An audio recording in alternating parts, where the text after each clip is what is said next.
अगर आप भी चाहते हैं दंगल म्यूजिक का ऑडियो वीडियो सबसे पहले आप तक पहुंचे तो रेड कलर के बटन को दबा के चैनल को सब्सक्राइब करें और साथ में बेल आइकन को दबाना ना भूलें। दंगल म्यूजिक प्रेजेंट्स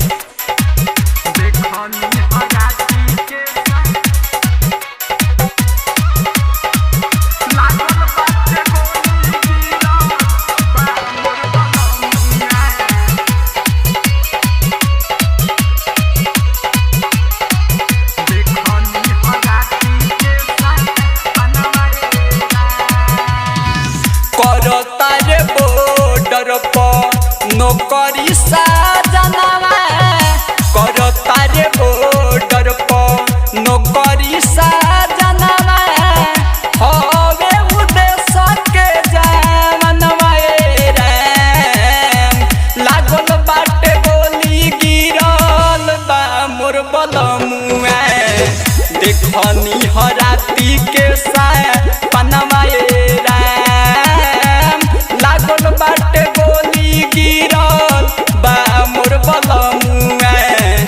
देखनी हराती के सपनवा रे राम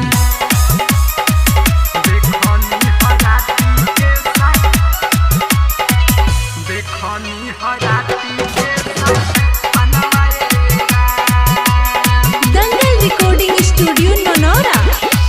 चारों दिन भइल नाही गवाना करइले चल गइल बॉर्डर पर फोन जाबइले चारों दिन भइल नाही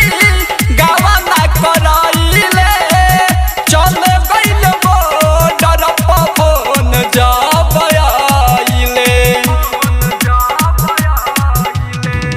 देखनी हसपाना में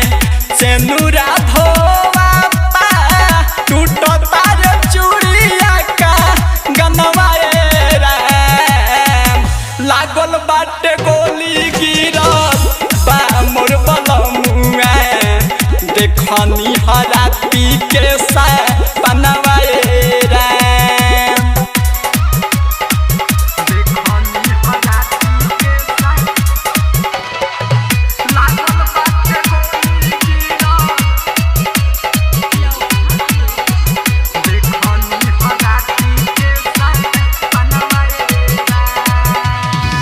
राइटर रतनेश सपिया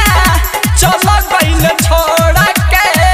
ठीक नहीं होला राकेश राज सपना भर के राइटर रतनेश सपिया चल गइल छोड़ के ठीक नहीं होला राकेश राज सपना भर के कहे विकास प्रकाश कुछो नहीं होई हवे उद्देश्य के जवानवा राम लागल बाटे गोली गिरल बा मोर बलमुआ देखनी हराती के सपनवा राम लागल बाटे गोली गिरल बा मोर बलमुआ देखनी हराती के